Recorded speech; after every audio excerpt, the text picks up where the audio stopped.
Okay, guys, so let's do something more with hypnosis. By the way, how are we doing on time? Okay. So the next 20 minutes, let's see if we can take this idea of intention and climb with it a little bit more. Okay? So the starting point is, again, practice makes perfect, and this is as true of self-hypnosis as anything else.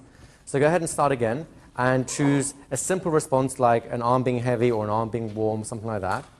You make a leg if you want, but just something so that you know that something has happened. And when you've done that, bring yourself back out, and then we just use that as a starting point for the next thing.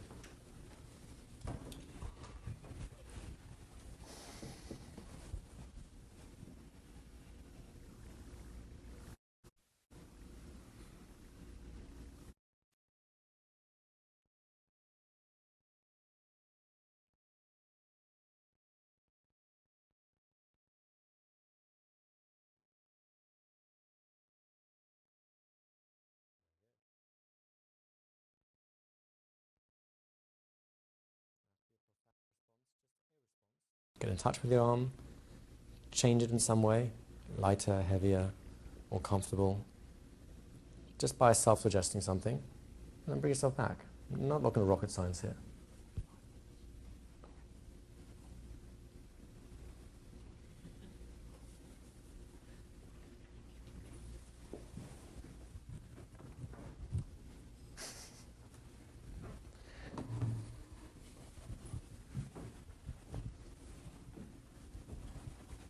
Okay, folks, and bring yourselves back, if you haven't done so already. Okay, so what I usually call that is cleaning the slate. You know, one of the reasons that people get distracted with self-hypnosis is because you take on too much. Typically, we start using self-hypnosis when the whole mountain's starting to collapse on top of you, rather than to shore up the mountain in the first place to prevent that from happening. So if you do this like every day, like a meditation, it is actually a meditation, it's the same ballpark you're playing in. You get to make a lot of good things happen before you actually need them, so that you don't need to make bad things not happen, if that kind of makes sense. So now the first thing we do is clean the slate. Cleaning the slate does two things. It takes care of Shay's and, is it Patricia, Leonard? Lenny. And Lenny's concern is it focuses your attention and it bypasses the critical factor. Now, because you're doing it on something which is not laden emotion, there's no emotional thing behind whether or not your arm is heavy, it really doesn't matter, right? If you make your arm heavy, great, and if you don't, it's like, okay, my life's not over.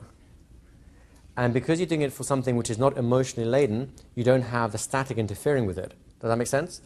So my starting position, what I like to do, is to start off with some hypnotic phenomena. I sometimes do arm heavy, sometimes I do just an arm levitation, because I know I've got that, I've got a hypnotic response, and I'm there. My slate has been cleared. It's not loaded because I'm not trying to do something which has some emotional significance for me, but my mind is now in the place I need it to be to actually do the work I want to do. Make sense? Call it the warm-up. This is the warm-up exercise. So the next thing we'll do is the same thing. We're going to do the mental warm-up. Use an arm. If you want to get a little bit crazy, just start doing arm levitations. Don't do them in public because you get looked at like you're crazy. I do finger levitations in public because singing like this is a lot better than singing it like that. But get some kind of a phenomena, some kind of a hypnotic response, just to clear the slate. At that point, choose a suggestion you want yourself. Right now, we're still working with words. We haven't started playing with images yet. But use some kind of a word, a phrase, that encapsulates what you want. Now, what are some of the rules of suggestion and self-suggestion? Keep it in the positive, right? Actually, anyone who's ever done anything with affirmations, it's the same rules. Keep it positive. Should have some emotional impact, right? By positive, by the way, it's not just like, oh, I'm a happy fairy, yay. Positive really means not things like, I'm not depressed. That's really positive, isn't it? Like, every day I'm getting healthier and happier, versus, well, I'm not depressed. I don't want to be this depressed. I hate my life. No, I don't hate my life. So essentially, you want to make sure that the mental movie that you're running that goes with the words that you're saying is of what you want, not of what you don't. You want to have some emotional impact, and ideally you want it concise, because the last thing you'll be doing is thinking too hard whilst you're in trance. Now, this is a mistake I made right at the beginning. I came across self-hypnosis way before I became a hypnotist, and I would write out pages of, I would suggest, like, I was a lawyer, right? So I sit there, and I would draft a, as watertight an argument as I could for exactly how I wanted it, and not this, but this, and in this situation it's a little different, and oh, by the way, I want some leeway to like change my mind over here, and like, these things were pages, so I'd be going like in trance, and I'd sneak a peek and go, oh yeah, that's right. You can do that if you want, but ultimately, collapse everything down to a simple phrase. Keep it simple. Keep it simple, keep it emotive, keep it something like, you didn't say, well, excuse me, GW will probably do this better than I can because he understands physiology. The neurovascular receptors in my bicep muscle is now releasing certain chemicals like serotonin to induce a artificial sense of euphoria in my lower limb. Right? It's just my left arm's heavy. Did you get the difference? Go ahead. That brings up one of the questions I've always had about self-hypnosis. Some people say, make your affirmation, make your command very specific, and others say, don't, make it very general and trust the unconscious to fill in the pieces. Where do you come down? I think they're right. The longer version of the answer is what they're telling you is what works for them, right? And you do what works for you. There are cases where I don't know the answer, so I'll have to be having something more open-ended and go, do something good for me, please. And there are times when I know exactly what I want, and that's what I want. So use what works for you. So the question was, if you decide to do a self-hypnosis tape for yourself, because you are hypnotists after all, should you talk to yourself in the first or second person? Should you say, I am going to hypnosis now and this is happening to me? Or should you say, you are going to hypnosis now and this will happen to you? I don't have a strong preference. It really comes down to what you resonate with more as you listen to it. I know people talk themselves in the third person. It's weird, but it works, right? As far as I'm concerned, my preference is to guide my own experience so that what you're learning to do now is to surf your consciousness so you can give yourself instructions without interfering. Is that kind of actually matching some of the experiences you're having? You're telling your hand to be comfortable, be relaxed, to be heavy, and it's getting that way, and you're not interfering with the process, even though you're actually giving yourself the instruction. Does that kind of match what you're doing? Go ahead, as that's your question. I had to give myself a suggestion with the arm meditation that it would be outside of my awareness. Fine. Because I was trying to, it was lifting, and I felt like I was lifting it. Yeah. So, is it Adam?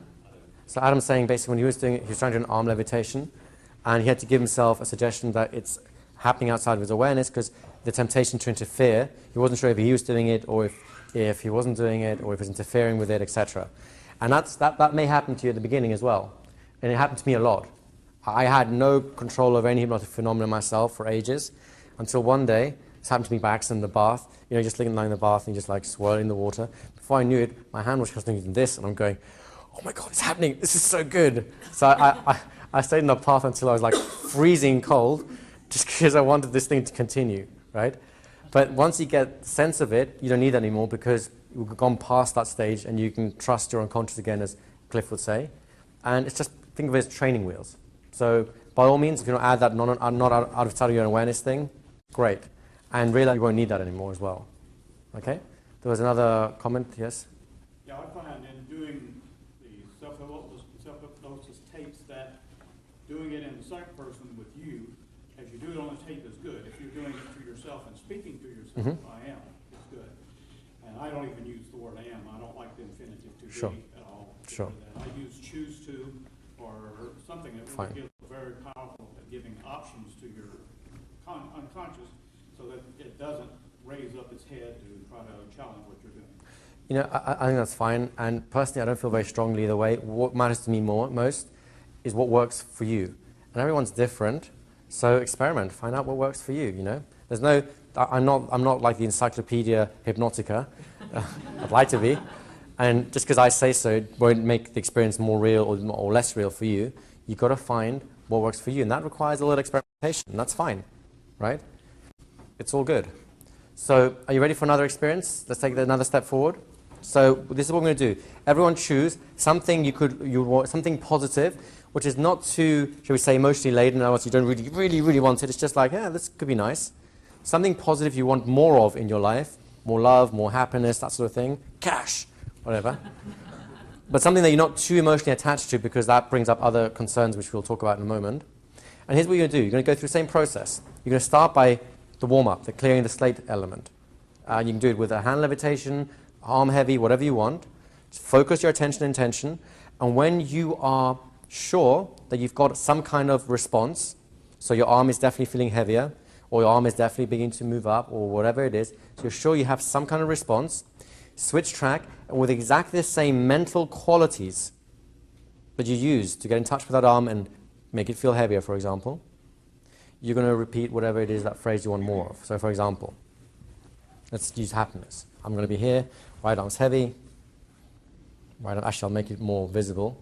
My my right index finger is going to lift. Right index finger lifting. Thank you. So right index finger lifting right up. A little more than that. Right index finger, thank you. Right index finger lifting, thank you. Okay.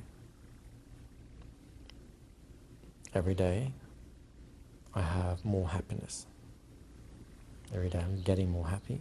Notice I'm actually trying out different suggestions to see which one feels most right inside. Every day I'm just happier. Every day I'm just happier. I'm a happy person. There you go, that was the one. I am a happy person. I am a happy person. And bring yourself back out. Thanks for paying me to allow me to do that. But you get what we're doing here? It's just a simple thing. What just happened there wasn't planned, by the way. That was actually quite nice. Thank you, unconscious mind. I cycle through suggestions until you find one that just goes, oh, this is it. This is what I want to hear. Have you ever had this? Someone says something to you and go, whatever that was, just say that again, because it just sounds like ice cream or chocolate or whatever your favorite thing is, right? So the same thing is true of suggestions. Not all suggestions are equal. Some may mean the same thing semantically. So if you said it in a conversation, people go, oh, you're saying the same thing. But your unconscious mind likes to hear it in a different way. So cycle through a few until you find the one that just resonates and you go, got it. And then just play that one. And hopefully you get some of the experience. I kind of like that. So I'm going to go and do one of those as well. So the key thing here is wipe the slate clean, get your focus, your intention, attention, all that stuff sorted out, and then cycle through variations on your own version. Don't judge them. Just go, how did that feel? Yeah, that's almost there. Change a little bit. It's almost there. And then at some point you'll go, that's the one I like. And you'll probably stick with that one for a while. It might be for a day, it might be for a week, it might be for a month, it might be longer. It doesn't matter. The point is, it will be right for you. Is that making sense to everyone? Well, let's give you a good 5 minutes. Self-hypnosis doesn't take very long. Take a good 5 minutes to do it. When I call you back, just finish whatever cycle you're on until you come to a point where you feel complete. Don't just come back because I call you back. Find a point where you feel complete enough to pause it and come back. Does that make sense to you? Other than that, take it on the road. Slowly but surely, finish what you're doing. Find a natural point to pause it. Point where you can naturally pause it, you feel naturally complete, at least for now. Then bring yourself back.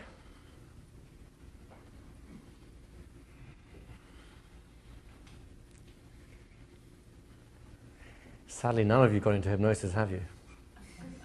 The self-hypnosis stuff is hard, isn't it? So, over to you guys. What kind of things did you notice from that? So you're just escalating it, you're lifting up to another level.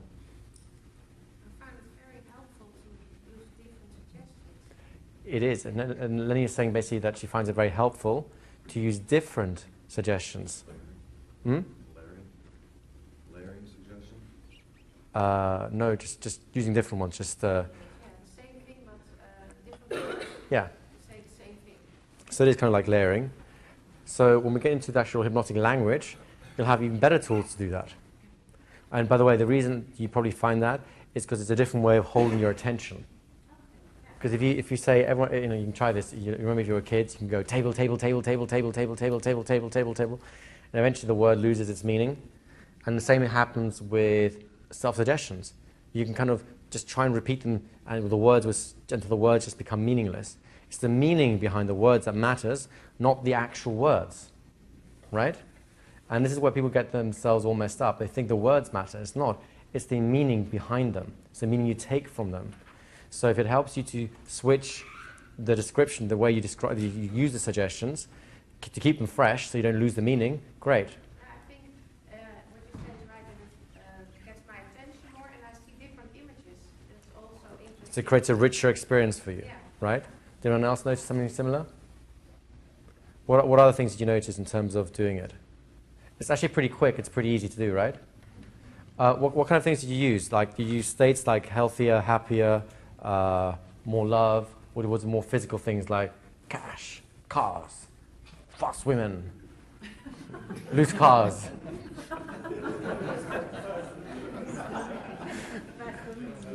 Go ahead. Well, I find not so much all the time there, but that I go into the hypnagogic state really fast. Yeah.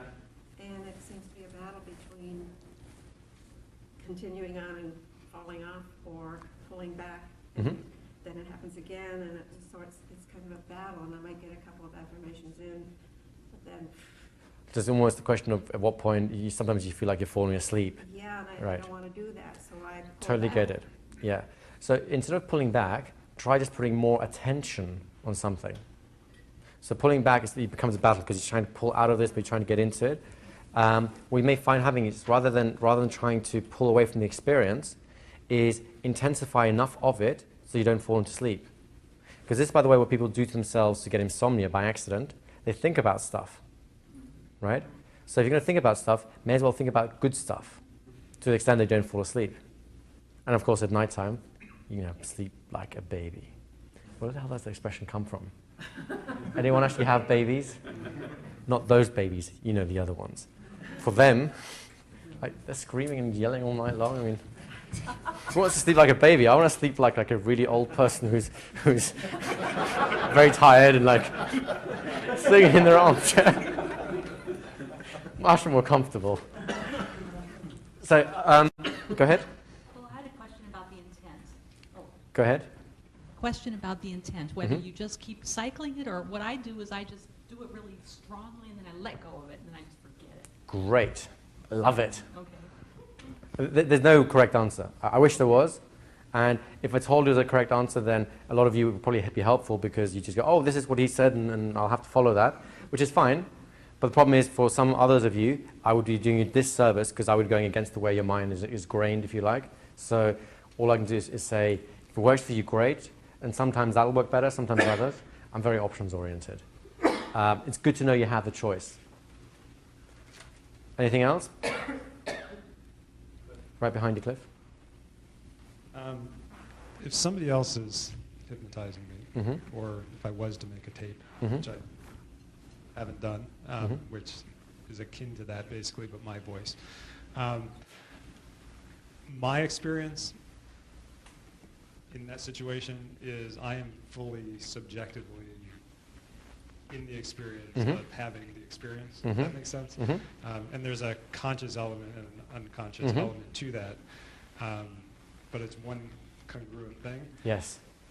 like a listener, as it were, Yes. an experiencer. I found myself with this switching back and forth between Right. what I know from meditation is the witness, Mhm. which in this case would be the hypnotist, Mhm. and the subject. That's the- Which in self-hypnosis is there one that should be primary? Should I be a hypnotic subject who off in the distance can hear a voice telling me what to do, or should I be the hypnotist observing my subconscious responding? Do you drive a car? Mhm. Have you ever been on a racetrack? No. Have you ever driven really fast like you shouldn't have done? Yes. Okay. Don't ever show his face, just so we know. When you drive really fast, you have to concentrate, right? Because otherwise you wouldn't be here. So at that point, there's a kind of a blending that happens. You know you're driving, you know the road's there, you know the cars around you, but somehow everything becomes one. So you still have intention, you still moving things through, but your focus is still there, and it's kind of a weird position where you aren't thinking about it, but you are, right? That's what you're aiming for. So rather than switching from one to the other, they merge, and they become the same thing. That's what you're looking for. The easier way to practice it is, this is why I start with the phenomena, is because this is how my mind does it. I'll say, look at my hand, or I'll get in touch with my hand, I'll feel it, and I'll give the suggestion, and I'll switch to experiencing what the impact is. And there comes a point where I don't realize if I've just said it or if I just experienced it. It blends. That's, in my mind, what I'm looking for. And ultimately, it really comes down to, are you getting the experience? If switching still gets you the arm levitation or the heavy arm, then switch away. It's working for you, right? In my mind, I like unity rather than separation, and that's how I tend to do it. But ultimately, it really is what works for you. I don't know whether I missed something, because the first exercise and the second exercise. The first exercise and the second exercise. Mm-hmm. What was the difference in the two? Because I thought that the second exercise was the same thing, except you said change it. Just help me out, because I'm not sure what the difference was. By second exercise, you mean the last one we just did? The last one we did for 5 minutes. Oh, okay. You're not changing anything, you're just adding something. So the first exercise is, my arm's heavy. That's kind of like a clearing of the slate. That's like a warm-up. Once your arm is heavy, in other words, you've got an unconscious response to a direct suggestion from yourself, then you go to the actual thing you came to self-hypnosis for. Let's say you came to self-hypnosis for being a happier person, right? So you don't just go, I'm a happier person, I'm a happier person. You start off with clearing the slate, my arm's heavy. When you get one response, especially the compounding, the law of compounding effect, you get the first response, your arm is heavy, or your arm starts floating up, and you go, okay, my mind's open and it's ready for business. Then you switch to, I'm happy, I'm happy, I'm happy. I see. So I was thinking you meant that you get the arm heavy and then you switch to something else, like your leg is heavy now. Well, you can do that. And Okay. that's just using more compounding. Okay, so the whole idea is the transition between the focus of whatever you're giving the intention to the area, giving it intention, then putting attention on it. Once you get that response, then disassociate from that and come to the actual message you want to give. You don't even have to disassociate, you just stop putting attention on it. Okay. But So your mind is in that state, is the point. Exactly. Okay. So the point of the arm isn't because we want to have more people running around like this in the streets, right? Or like this. Yeah, I've been to a hypnosis seminar, can you tell? The point of that is purely to warm up your mind so it's in the right place to respond to suggestion. Because if it's doing this, you know it's responding, right? So you don't change anything in the quality of what's going on inside.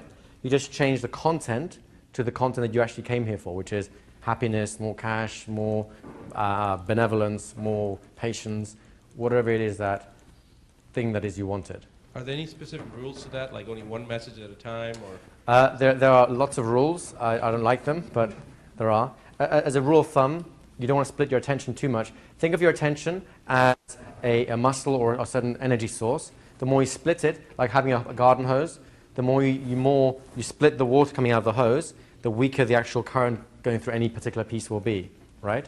So as a rule of thumb, I'd say stick to one suggestion and really get the benefit out of it, and then move on. Now, over time, I know a lot of people like to throw in 2 or 3 things because their minds can handle it by that point, because it's kind of been built up to it. At that point, just knock yourself out. If you're not getting the results you want, though, then just simplify. Simplify and go back to basics. Whatever it is, I agree with it. So do you get a sense of how easy self-hypnosis is and how easy it is to use for yourself? Because I want to give you a couple of subtleties, some things you can play with to change the nature of it and then get some extra things out of it, if that's okay with you guys. Would you like that? The first one, and whereas the gentleman is Adam, you're going to like this one in particular because it's going to fit your mindset much more than this one did, although I practiced both because there's value in this for you also. The first thing is called a pre-hypnotic suggestion. A pre-hypnotic suggestion is basically a suggestion you give to yourself before you go in trance to be activated whilst you're there. Now that's a beautiful thing because now you can just space out and the unconscious will do its thing. The easiest way to do a pre-hypnotic suggestion is, again, focus of attention. Anyone here drive a car? Right? Anyone here ever drive a car late at night for a long distance? Anyone ever try going to sleep after driving a car late at night for a long distance? What do you see? A lot of road, right? It's called the priming effect. It's actually visual priming because the information keeps coming into your mind over and over again, and then your retinas, your brain is scanning that image back over and over again because it's used to seeing it. Well, you're going to prime your mind with a pre-hypnotic suggestion. Let's say we use the classic old favorite, I'm happy, right? I like to use a visual prime just because you can write on the card, but you don't have to. You can just say to yourself, or you can use all senses. You have a little card and you say to yourself, I'm happy, I'm happy, I'm happy. Now you really focus on that with intention, with intensity, right? Now at some point, one of two things will happen. With me now, I'll read it after a while, and you get that sort of spaced out stage where it's like, you know what that's called? That's right. At which point you just let that wonderful spaced out feeling continue, and when you find yourself coming back, you're done. Others of you may decide to read it out and it's like, okay, now I shall formally do trance. You let your thing go down and you go, sleep. And then you space out that way for a while, and when you bring yourself back, you're done. If you're going to do that approach, I strongly recommend that you put a couple of safety statements ahead of time. It's kind of a standard approach. Safety statements are things like, first of all, time limit. Don't stay there for the rest of your life. You need to eat and go to the toilet at some point. Talking to people is optional.